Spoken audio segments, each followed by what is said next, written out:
আজকে ইউনূস সাহেব জাতিসংঘে নিয়ে যায় কাকে? বিএনপি, জামাত, এনসিপি। তখন কিন্তু এনসিপির রেজিস্ট্রেশন ছিল না। ভারতের বিপক্ষে কথা বললেই সবাই ভাবতেছে আমরা মুক্তিযুদ্ধের বিরুদ্ধে কথা বলছি। না, ইসলামী আন্দোলন বাংলাদেশ যা বলে স্পষ্ট বলে, কোনো টেবিলের নিচে কোনো লেনদেন করে না। ইসলামের বাক্সটা আছে, ইসলামের বাক্স তো কাঠের বাক্সে পরিণত হয়েছে। চরমোনাই পীরের দোয়া নিয়ে নির্বাচনের মাঠে নেমেছেন বিএনপি জোটের পটুয়াখালী 3 আসনের প্রার্থী নুরুল হক নূর। যেহেতু তিনি বিএনপি জোটের প্রার্থী, কেউ কেউ মনে করছেন ইসলামী আন্দোলন তলে তলে বিএনপি জোটের সাথে যাচ্ছে কিনা। আচ্ছা, প্রথমে আপনার প্রথম প্রশ্নের উত্তর দেই।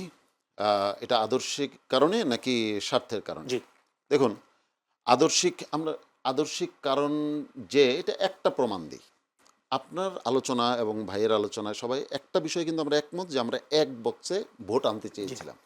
সে এক বক্সে কাদের ভোট আনতে চেয়েছিলাম, এই প্রশ্নটার উত্তর যদি আমরা খুঁজি, আমরা ইসলাম যারা চায় তাদের ভোটগুলি এক বাক্সে আনতে চেয়েছিলাম। এখন কি সেই বাক্সটা আছে? ইসলামের বাক্সটা আছে? ইসলামের বাক্স তো কাঠের বাক্সে পরিণত হয়েছে। কারণ হচ্ছে এই বাক্সের কোথাও লেখা নাই যে এখানে ইসলাম। মানে সেখানে কি এনসিপি আর এলডিপি যুক্ত হওয়ার পর কথা বলছেন? হ্যাঁ, পুরো মানে নেরেটিভ চেঞ্জ হয়ে গেছে। সেই নেরেটিভে 3টা বিষয় আসছে। এক নাম্বার হলো যে 300 আসনে একক প্রার্থী দেওয়া। এলডিপি যুক্ত হওয়ার কারণে তো অনেকে বলছে এখন একটা মুক্তিযুদ্ধের একটা জোট হলো, সেখানে কর্নেল অলির মতো একজন যুক্ত হয়েছেন। তার মানে কি আপনারা কর্নেল অলির যুক্ত হওয়াকেও আপনাকে অস্বীকার করছেন? না, কিন্তু যে 3টি শর্তে একত্রিত হওয়ার যে রূপরেখাটা তৈরি হলো, আপনি খেয়াল করেছেন কিনা, সাংবাদিকদের কাছে দেওয়া হয়েছে প্রার্থী তালিকা, যেটা এটার উপরেই লেখা ছিল যে 3টি কারণে এই জোট গঠন করা হয়েছে, এই নির্বাচনী ঐক্য গঠন করা। 300 আসনের প্রার্থী দেওয়া, 2 নাম্বার সেটা হচ্ছে যে জুলাই স্পিরিটকে ধারণ করে সামনে দেশ পরিচালনা করা, 3 নাম্বার ভোটকে জয়যুক্ত করা। আপনি কি বলতে পারেন এখানে একটা ইসলামের কথা আছে? একটা ইসলামের ইস্যু আছে? তাহলে ইসলামের ভোট এক বাক্সে আসার বিষয়টা হইলো কেমনে? অতএব এইটা যে আদর্শিক এর প্রমাণ আমি দিলাম। কিন্তু যত সংবাদ সম্মেলন যেগুলো হয়েছে আপনাদের, সেখানে তো আমরা বারবার মিডিয়াতে উঠে আসে আসন সমঝোতা নিয়ে সমস্যা। না, সেটা তো হলো, এখানে ইসলাম নিয়ে তো কোনো সমস্যা দেখেন না, আপনারাও সেটা কোনো বিবৃতি ভালো করে বোঝাতে পারেন না। আপনারা সবাই বুঝেছে, জনগণ বুঝেছে, আমাদের ইসলামের ভোটগুলো এক বাক্সে আনা দরকার। ওটা ঠিক আছে, এটা মূল স্পিরিট। তারপরে অন্যান্য বিষয়গুলি হচ্ছে আসন সমঝোতার বিষয়টা বেশি মুখ্য হয়ে সেকেন্ডারি। যখন আমরা সেকেন্ডারিটাতে আপোষ করা যায়, কিন্তু একেবারে বেসিকটাই যদি আমার গোলমাল হয়ে যায়, সেখানে তো আপোষ করা যায় না। আসছি আপনার পরের প্রশ্নে। আপনি আজকে দেখেছেন, গতকাল আওয়ামী রেজিমের সময় এটা হতো, নাস্তিকরা বলতো যে হুজুররা নাকি চাপাতি নিয়ে দৌড়ায়। আজকে জামাতে ইসলামীর একজন সংসদ সদস্য প্রার্থী, তিনি কালকে একটি পডকাস্টে, এটা আমাদের হৃদয়কে ক্ষতবিক্ষত করেছে, তিনি বলেছেন যে পৃথিবীর কোথাও এখন শরিয়া আইন নাই। এই কথাটা সত্য নয়। দ্বিতীয় নাম্বার, এই কথা নামটাও বলেন, ব্যারিস্টার আরমান, তিনি বলেছেন যে এই কথা বললে হুজুররা আমাকে চাপাতি নিয়ে দৌড়াইতে আসবে। তার মানে কি? এদেশের যারা দাড়ি টুপি ওরা তারা চাপাতি নিয়ে দৌড়ায়? আমি যদি এই কথা বলি তাহলে অনেক বড় কথা আসে। ইসলাম নিয়ে এই ভূখণ্ডে, ইসলামকে বেস করে এই ভূখণ্ডে সবচেয়ে বড় সংঘাত কারা করেছে, কারা রক্তাক্ত করেছে এই ভূখণ্ডকে, সেই প্রসঙ্গে যেতে চাই না। তিনি একটি রাজনৈতিক দলের, ওনার প্রতি মজলুম, ওনার প্রতি আমাদের সহানুভূতি এবং ওনার প্রতি আমরা মানে আমাদের আন্তরিকতা আছে। আমরা ভেবেছিলাম ট্রমার কারণে এটা হয়েছে। আমি দেখেছিলাম একজন নারীর সাথে উনি কোলাকুলি করছেন, আমরা ভেবেছিলাম যে এটা ট্রমার কারণে হয়েছে, এটাকে ক্ষমা করা যায়, এটাকে গ্রহণ করা যায় না। কিন্তু কালকে যখন উনি শরিয়ার ব্যাপারে, নারীর পোশাক, হাফ প্যান্ট পরে নারী চলতে পারবে কিনা, সেই সব বিষয়ে উনি যখন বক্তব্য রাখলেন, এটা দেশের ইসলামী অঙ্গনকে চরমভাবে ক্ষুব্ধ করেছে এবং আহত করেছে। এখন ওনারা হঠাৎ করে মডারেট সাজতে চাচ্ছেন এবং অনেক বেশি মডারেট হতে চাচ্ছেন। কোনো আপত্তি নাই, জামাত যদি চায় যে আজকে থেকে আমরা সেকুলার দল, আমার কি পড়েছে। কিন্তু আপনি যদি ইসলামের কথা বলেন, আবার যদি একই সঙ্গে সেকুলার আচরণ করেন, তখন সেইখানে আপত্তিটা উত্থাপন করবেই ওলামায়ে কেরাম। এদেশের যারা ইসলাম চায় তারা এটা করবে। আমি এখানে একটা দৃষ্টান্ত দিতে চাই। রাসূল করিম সাল্লাল্লাহু আলাইহি ওয়াসাল্লামকে মডারেট হওয়ার জন্য বলেছি যে আপনি আপনার খোদার দিকে, আপনার আল্লাহর দিকে, আপনার রবের দিকে ডাকেন, কিন্তু আমাদের রবের বিরুদ্ধে কিছু বলবেন না, তাহলে আপনাকে রাষ্ট্র ক্ষমতা দেওয়া হবে। আমার ভাই রাষ্ট্র ক্ষমতায় যাওয়ার কথা বললেন, রাষ্ট্র ক্ষমতায় গেলে নিজের আদর্শকে কি স্যাক্রিফাইস করব? যদি সেই স্যাক্রিফাইস করে সেই রাষ্ট্র ক্ষমতায় যাই, তাহলে রাসূলুল্লাহ সাল্লাল্লাহু আলাইহি সাল্লাম আমাদের সামনে দৃষ্টান্ত দিতেন। তিনি বলতেন যে আমি আগে রাষ্ট্র ক্ষমতায় যাই, আমি ইসলাম কায়েম করে ফেলবো। অথচ সূরা কাফিরুন নাজিল হয়েছে, আল্লাহ পরিষ্কার ঘোষণা করেছেন তোমার দিন তোমার কাছে, তোমার আদর্শ তোমার কাছে, আমার আদর্শ আমার কাছে।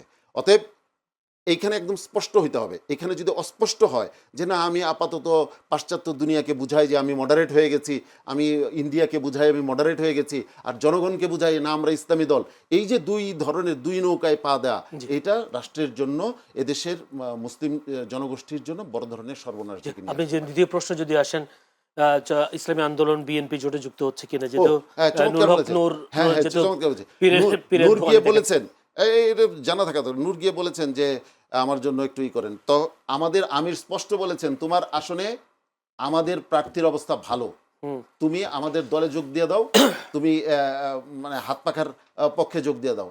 তাহলে তলে তলে এটা হইলো, বরং তাকে বলা হয়েছে যে তুমি হাত পাখায় যোগ দিয়ে তো দাও। তাকে হাত পাখায় অতএব আমরা ইসলামী আন্দোলন বাংলাদেশ যা বলে স্পষ্ট বলে, কোনো টেবিলের নিচে কোনো লেনদেন করে না। জি, ধন্যবাদ। কিন্তু আপনাদের বিরুদ্ধে অনেক অভিযোগ বলে, অনেকে বলে, আমিও শুনেছি যে আওয়ামী লীগ আমলে আপনারা আওয়ামী লীগের সুখ সুবিধা নিয়েছেন, এরকম তাহলে আমাকে এই এই এই যেহেতু এটা সোহরাওয়ার্দী বললেন, উদ্যানের একটা এটা সমাবেশ ছিল। যদি এটা বলেন তাহলে জি। আমাকে একটু উত্তর দিতে দেন। জি, সোহরাওয়ার্দী উদ্যানের সমাবেশটা ছিল একটা কাউন্সিল। কাউন্সিলের স্বাভাবিক সৌন্দর্য হচ্ছে দেশের যত রাজনৈতিক দল আছে সব রাজনৈতিক দলকে সেখানে আমন্ত্রণ জানানো। সেখানে বিএনপির প্রতিনিধি ছিল, আওয়ামী লীগের প্রতিনিধি ছিল, যত রাজনৈতিক দল আছে সব রাজনৈতিক দলের প্রতিনিধিরা ছিল।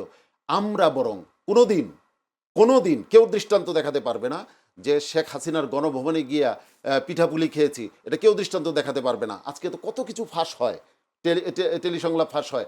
একটা টেলিসংলাপ চ্যালেঞ্জ করলাম যে 5 টাকা ইসলামী আন্দোলন বাংলাদেশ কারো কাছ থেকে সুবিধা নিচ্ছে বা 5 জন এর কোনো MP প্রমাণ নেই। নিয়েছে। বুদ্ধিজীবী হত্যার সাথে জড়িত পাকিস্তান হানাদার বাহিনীর সাথে এই দেশের দোসর রাজাকার আলবদর আলশাম ছিল। এখন মিয়া গোলাম পরোয়ার, তার বক্তব্য একটু ভিন্ন দেখা যাচ্ছে, বিষয়টা কি আসলে? দেখেন, as far as I remember, রাও ফরমান আলী রাও ফরমান আলীর কোনো দাড়ি ছিল বলে দেখিনি। ইয়াহিয়া খান সাহেবের দাড়ি ছিল বলে দেখিনি। আপনি যদি দেখেন টিক্কা খানের দাড়ি ছিল বলে দেখিনি।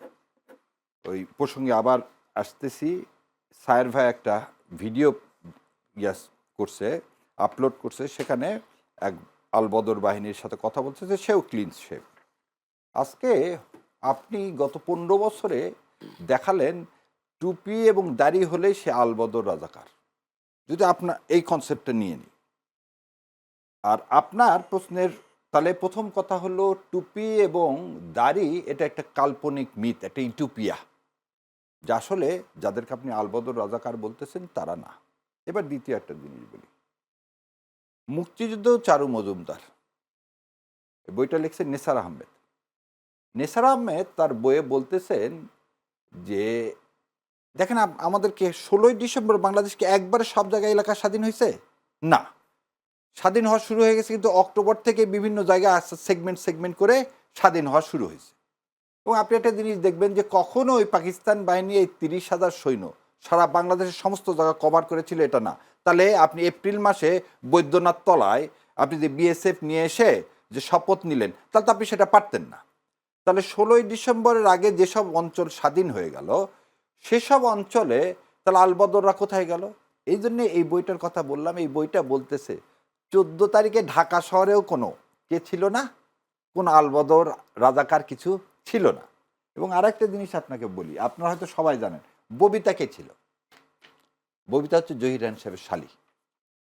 ববিতা আনন্দ ভুবন পত্রিকায় 1997 সালে 16ই মার্চ একটা সাক্ষাৎকার দিলেন। সাক্ষাৎকার একটু অংশ খালি পড়ে শোনাই। জহির ভাই বাসায় কাউকে কিছু না বলে মিরপুর গেলেন, তার সাথে ছিল একজন ভারতীয় ব্রিগেডিয়ার। সেই ব্রিগেডিয়ার রাতে আমাদের বাসায় ডিনার করার কথা ছিল। সন্ধ্যার সময় ব্রিগেডিয়ার সাহেব আমাদের গ্যান্ডেরের বাসায় ফোন করে বললেন ডিনার খাওয়া হবে না, কেননা জহির রায়হানকে খুঁজে পাওয়া যাচ্ছে না, বলে তিনি ফোন কেটে দিলেন। ববিতা তো জীবিত। ববিতা জীবিত। আচ্ছা, সুমিতা দেবী, জহির রায়হানের ঘটনাটা তো 72-এর 30 জানুয়ারি, 30 জানুয়ারি কথা বলছি। আমি বল 14ই ডিসেম্বর কথা তো বাদ দিলাম, তখনও আপনার কথা। আমি একটু আগে যখন বললাম হাদির কথা, যে আজকে আমাদেরকে দেখেন, আমি প্রথম টক শোয়ে গেছিলাম। না, আমি যে শাহরিয়ার ভাই, আমি একটা বলি, বলে দিই। রাজাকার আলবদর আল শামসা কি তাহলে এই হত্যার সাথে জড়িত ছিল না? এইখানে এটাই কি বলতে আমি বলতে চাই যে শেখ মুজিবুর রহমানকে ওই জন্য বললাম যে দুইটা অংশ পড়ে শোনায়, তাহলে আপনারা নিজেরাই বলবেন যে কেন আমি বলতেছি যে এই কাজগুলো করছে ভারত। এখানে পাকিস্তানের এর সাথে জড়িত হওয়ার কোনো কারণ ছিল না। এবং এইখানে ওই নীলিমা ইব্রাহিম শেখ সাহেবকে বলতেছে, নীলিমা ইব্রাহিম কয়েকজন শেখ মুজিবকে পিরাপিরি করেছিল বুদ্ধিজীবীদের জন্য আলাদা স্মৃতিসৌধ নির্মাণের জন্য। বিরক্ত হয়ে শেখ সাহেব বললেন, আপা এত বেশি মিনার বানালে ওই সব পিলারে গরু বেঁধে রাখা হবে। উনি বলতেছে নীলিমা ইব্রাহিমরা যে বুদ্ধিজীবীরা যারা মারা গেছে তাদের জন্য পিলার করেন, আর শেখ সাহেব বিরক্ত হয়ে বলতেছে এত পিলার করেন না, ওখানে গরু বেঁধে রাখা হবে।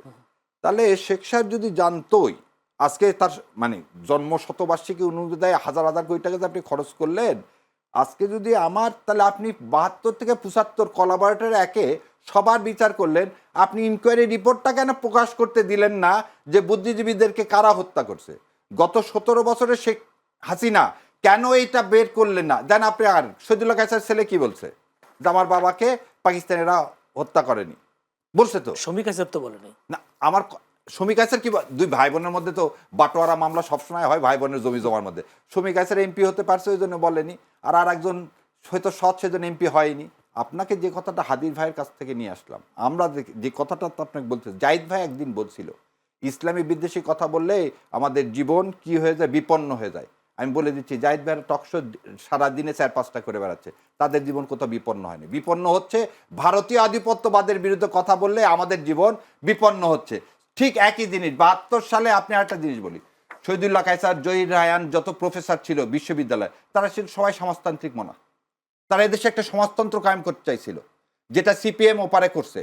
সেই সমাজতন্ত্র কায়েম করতে চাইছিল, সেটা ইন্দিরা গান্ধী কখনোই করতে দিতে চায়নি। ইন্দিরা গান্ধী ভেবেছিল আওয়ামী লীগ তো শেখ মুজিব আমার পকেটে আছে, আমি যা বলবো তাই করবে, এই দেশটা তো আমার করদ রাষ্ট্র। কিন্তু এই শিক্ষিত সমাজ যদি বেঁচে থাকে, তারা তো আমাদেরকে কোনোদিনই কি করতে দিবে না, বাংলাদেশকে একটা করদ রাষ্ট্রে পরিণত করতে দিবে না। সেই থিম থেকেই তারা সেদিন এই বুদ্ধিজীবীদেরকে হত্যা করছে। এবং আমি আপনাকে, আপনার মাধ্যমে সমস্ত মানুষকে বলি, নির্মল সেনের আমার জবানবন্দি বইটা পড়েন। সেখানে নির্মল সেন বলতেছে এই হত্যাকাণ্ডের সহিত ভারত জড়িত। মেজর জলিল কি অপরাধ করছিল, একটা সেক্টর কমান্ডার, তাকে কেন আপনি অ্যারেস্ট করে রাখলেন 71 সালের ডিসেম্বর মাসে? তাকে কেন আপনি অ্যারেস্ট করে রাখলেন? ভারত কেন অ্যারেস্ট করলো? সো আজকে যেটা সেক্রেটারি জেনারেল বাংলাদেশ জামাত ইসলাম, সত্য এখন বের হয়ে আসতেছে। সেই সত্যটা কি, ভারতের বিপক্ষে কথা বললেই সবাই ভাবতেছে আমরা মুক্তিযুদ্ধের বিরুদ্ধে কথা বলছি। না, মুক্তিযুদ্ধ আমাদের সম্মানিত জায়গায়, কিন্তু প্রকৃত সত্যটা জানতে হবে আমাদেরকে। আজকে আমার বুদ্ধিজীবীদেরকে হত্যা করছে ভারত, কি কারণে হত্যা করছে? যে একই কারণে আজকে হাদিকে হত্যা করা চেষ্টা করা হচ্ছে। শাহরিয়ার, এটাও তো মানুষ বলছে জামায়াত মুক্তিযুদ্ধের বিরোধী ছিল, এখন সুযোগ পেয়েছে মুক্তিযুদ্ধের বিরুদ্ধে, তারা আবার সোচ্চার হয়েছে, বিষয়টা এমনও তো আসছে কথাগুলো। আপনাকে একটা জিনিস বলে দিই, এটা নিয়ে আসছি। শফিক আহমেদ আইনমন্ত্রী ছিলেন, শফিক আহমেদ সাহেবকে চেনেন, তার ওয়াইফ ছাত্র ইউনিয়ন করতো। উনি আওয়ামী লীগের সময় 93 সালে আইনমন্ত্রী হলেন। উনি কি বলতেছেন দেখেন, আওয়ামী লীগের 33 জনকে 71 সালে বহিষ্কার করা হলো কি কারণে? তারা পাকিস্তানের প্রতি আনুগত্য প্রকাশ করেছেন। আর রাও ফরমান আলী বলতেছেন কি 88 জন টিক্কা খান সরকারের সাথে আনুগত্য স্বীকার করে সরাসরি স্বাধীনতার বিরুদ্ধে অবস্থান নিছেন। আচ্ছা, শেষ হয়তো কোনো এমপি জামাতের ছিল না, আসেন 14 জন। 14 জনের মধ্যে 5 জন মুসলিম লীগের, 3 জন আওয়ামী লীগের, ওবায়দুল মজুমদার, শামসুল হক, অংশান প্রু চৌধুরী। আর জামাত ইসলামের দেখেন এম ইউসুফ সাহেব তখন করতে হচ্ছে পাকিস্তান ডেমোক্রেটিক পার্টি, পরে জামাত ইসলাম আছে আব্বাস আলী খান। আপনি কিভাবে বলতেছেন এই যে আমরা যে ন্যারেটিভটা, মিথ্যা ন্যারেটিভ তৈরি করতে চাচ্ছি কেন? আপনি কেন ইসলামকে কনস্টিটিউশন থেকে বাদ দিয়ে ধর্ম নিরপেক্ষতার সমাজতন্ত্রে নিয়ে আসলেন? সেটা তো আপনার এলএফতে ছিল না। তা আপনি ভারত যে প্রোডাক্ট, যে কথাটা বলছে, কেন আমি একটু আগে আনিস আলমগীরের কথাটা বললাম, ভারত যে কথাটা এখানে বলতে পারছে না, সেটাই তো আপনি মিডিয়ায় কি করতেছেন, এই লোকগুলোকে দিচ্ছেন। আর এই অথব্য, আমি আবারও বলতেছি, এই অথব্য সরকারের, ইউনূস সরকার একটা অথব্য সরকার। আজ পর্যন্ত হাদির যারা গুলি করলেন আমরা সবাই নাম পর্যন্ত মিডিয়ায় বলে দেওয়া হলো, আর তিনি তাকে কি করতে পারলেন না, ধরতে পারলেন না। জি। এই উপদেষ্টাদের আর এই পদে থাকার এই তিনজনের স্বরাষ্ট্র আইন এবং পররাষ্ট্রের কোনো রূপ অধিকার নেই। আপনারা বিভিন্ন দাবি দাওয়া করে শেষ পর্যন্ত নির্বাচনে যাচ্ছেন, একই দিনে গণভোট হচ্ছে, এই দাবি দাওয়াগুলো তামসা বলছেন মঞ্জুর আলম দাবি পান্না। দেওয়া এটা হলো একটা গণতান্ত্রিক অধিকার। কাজে আমরা যে দাবি করেছি সেই দাবি থেকে আমরা পিছপা হই নাই, দাবি কিন্তু এখন আছে, দাবির ভিত্তিতে দাবি আদায়ের জন্য আমরা সারা দেশে করছি। এবং আমরা যদি এদেশের জনগণ যদি একটা ভিন্ন প্রেক্ষাপট তৈরির জন্যে আমাদেরকে ভোট দেয়, এই 11 দলীয় সমঝোতা ভিত্তিক যে ওয়ান বক্স সিস্টেমের যে নির্বাচন, তারা যদি নির্বাচন হতে পারেন, আমরা ওই যে দাবিগুলো নিয়ে আন্দোলন করছি সেই দাবিগুলো আমরা বাস্তবায়ন করবো। না, আপনার সেই জামায়াত সহ আপনারা যে দাবি দাওয়া দিয়ে বিভিন্ন জনসভা করলেন, মানুষকে ভোগান্তি তৈরি করলেন, মানুষের ভোগান্তি তৈরি ওই যে করলেন। বললাম প্রশাসন তো নিরপেক্ষ না, সেটা একটা দিকে তাকাই কথা বলছে, একটা দিকে যেমন ওখানে বলছেন ইনুস সাহেব তো তাই বলছে। আজকে ইনুস সাহেব জাতিসংঘে নিয়ে যায় কাকে? বিএনপি, জামাত, এনসিপি। তখন কিন্তু এনসিপি রেজিস্ট্রেশন ছিল না, সারা দেশে তার নেটওয়ার্ক নাই। একটা মিটিং করলে 500 লোক হয় না এখন তাদের দলের নামে। আগে চেতনার নামে হয়েছিল ভিন্ন জিনিস, কিন্তু দলের নামে তখন লোক আসে না। এই দলটা সে এনসিপি তখন আপনাদের সাথে, সে এনসিপি তখন আপনাদের সাথে না, সেটাই এটা তো আমরা চাবো যে আমাদের সাথে আসুক, কিন্তু ওই সময় যে নিয়ে গেল। এনসিপি কে সাথে নিয়ে আপনারা গর্ববোধ করেন না? হ্যাঁ, গর্ববোধ করেন না? না আমরা তারা তো তো জুলাই অভ্যুত্থানের সম্মুখ যোদ্ধা। এটা তো আমরা বলি, কিন্তু মাঝখানে ইনুস সাহেব কি করলেন? এইটা হলো ইনুস সাহেবের দল, এনসিপিটা তো ইনুস সাহেবের দল। তাহলে ইনুস সাহেব তো আপনাদের দলে এখন। হ্যাঁ, ইনুস সাহেবের দল হলে ইনুস সাহেবও তো আমি জানি না আসলে কি তারা এই ধরনের নাটক কেন করতেছে, আমরা আমার জানা তাহলে নাই। যেই মানুষটার একটা দল রয়েছে সেই মানুষটা কিভাবে অন্তর্বর্তীকালীন সরকারের প্রধান উপদেষ্টা হয়, কিভাবে তার অধীনে না, নির্বাচন এটা তো একটা অনুষ্ঠিত হয়? ব্যতিক্রমধর্মী একটা অবস্থার পরিপ্রেক্ষিতে উনি এখানে ক্ষমতায় আসছেন। আচ্ছা, সজীব ভুঁইয়া কেমনে উপদেষ্টা হইল? তারপরে নাহিদ কেমনে না, হইল? সে উপদেষ্টা হওয়ার তো অনেকগুলো কারণ, না, তারা সম্মুখ উপদেষ্টা হইল যোদ্ধা ছিলেন। না, জুলাই ওইটার জন্য না। আপনারাই উনি পাঠিয়েছেন। উনি যখন না, ওটা আমরা পাঠাই নাই, এটা উনি করছেন। এইটা উনি যখন ফ্রান্সে ছিলেন তখন এই সজীব ভুঁইয়া ইনুস সাহেবের সাথে কথা বলছেন, নাহিদ কথা বলছেন, তারপরে ওই যে মাহফুজুল আলম উনি কথা বলছেন। যারা তার সাথে কথা বলছেন ওখান থেকে যে আমরা আসা প্রয়োজন, জাতি আপনাকে চায়, এই কথা বলার পরে যারা কথা বলছে উনি তাদেরকে প্রতিষ্ঠান এসে ওখান থেকে এই তিনজন সজীব ভুঁইয়া একটা ছাত্র মানুষ, তাকে উপদেষ্টা বানানো। এখানে হলো বয়সের তো একটা সীমারেখা থাকা দরকার। এখানে কিছু আছে অতি বৃদ্ধ, কিছু আছে অতি বৃদ্ধ, আর কিছু আছে অল্প বয়স্ক, যার কারণে ওনার প্রশাসনরা যেভাবে আপনার একটা শক্ত অবস্থানে ভিতরে থাকেন, এই যে সেটা সম্ভব হয়নি। এটা সম্ভব হয় না। একটা প্রশ্ন, যেহেতু আপনার একটা সমঝোতার জোট আছে জামায়াতের সাথে আপনাদের দীর্ঘদিনের বৈরিতা ছিল, এটা তো আপনারা নিজেরাও স্বীকার করেন, বিভিন্ন আপনাদের আদর্শ বা ইসলামী সুন্নাহ বা যেটা বলেন, নির্বাচন সামনে রেখে যে সমঝোতা হলো, এখন এই সমঝোতার মাধ্যমে আপনারা তাদের সাথে, জামাতের সাথে থেকে আপনাদের যে উদ্দেশ্য, সেই উদ্দেশ্যটা কতটা সফল হয়েছে? আমরা চাইতেছি যে গণঅভ্যুত্থানের যে 3টা মৌলিক আপনার লক্ষ্য ছিল, একটা হলো আপনার প্রথম ছিল হলো সংস্কার, বিচার এবং হলো সুষ্ঠু নির্বাচন, 3টা। এই লক্ষ্যকে সামনে রাখা আমরা জামাতের সাথে জোট করেছি। জামাতের দল, তাদের নীতি আদর্শ তাদের, আমাদেরটা আমাদের, ওইটা যার যাকে সে থাকবে। কিন্তু আগামী নির্বাচনে এই 3টি মৌলিক, আপনি বিএনপি তো সংস্কারই চায় না, বিএনপি তো সংস্কার চায় নাই, সে বলছে যে আমরা সব পাল্টাই দেবো। এবং দেখেন মৌলিক প্রশ্নে যেগুলো সংস্কারের প্রস্তাব আছে সব জায়গায় কিন্তু নোট অফ ডিসেন্ট দিয়ে রাখছে তারা, ঠিক না? এবং তারা বলে এই গণঅভ্যুত্থানের সাথে আমরা সরাসরি জড়িত নই, এটা ছাত্ররা করেছে, আমরা করি নাই, এটা তো উনি বলেন। এবং যারা এই প্রায় 1,500 মানুষকে হত্যা করলো নির্মমভাবে, হাজার হাজার মানুষকে পঙ্গু বানাইলো, উনি তাদের সমস্ত কেস মামলা উনি করে দেবেন, কি বলে উনি উঠেই ফেলবেন, তাদের কেস মামলা থাকবে না। তারপরে ভারতের সাথে এই যে ফ্যাসিস্ট আওয়ামী লীগ যে চুক্তিগুলো করলো ভারতের সাথে, অনৈতিক অসম যে চুক্তিগুলো করলো, এই চুক্তিগুলো কী হবে এ নিয়ে তারা কোনো কথা বলে না। শুধু তাই না, আজকের গণঅভ্যুত্থানের পরে একটা দাবি হচ্ছিল আপনার এর পদত্যাগ, সুপ্পু সাহেবের পদত্যাগ। এইটা কিন্তু তাদের কারণে এইটা হইল না। যে হাসিনার একজন বাচ্চাটা, বলতে গেলে বাচ্চাটা একজন ব্যক্তি, সে ওখানে কিন্তু আশরাফ আলী, এখন আপনাকে একটা প্রশ্ন, যেহেতু এত সমালোচনা করছেন বিএনপির, কিন্তু আমরা দেখলাম আপনাদের নায়েবে আমির মুফতি ফয়জুল করিম সহ আপনারা কয়েকজন বিএনপির অফিসে গেলেন, দেখা করলেন তাদের সাথে। এটা হলো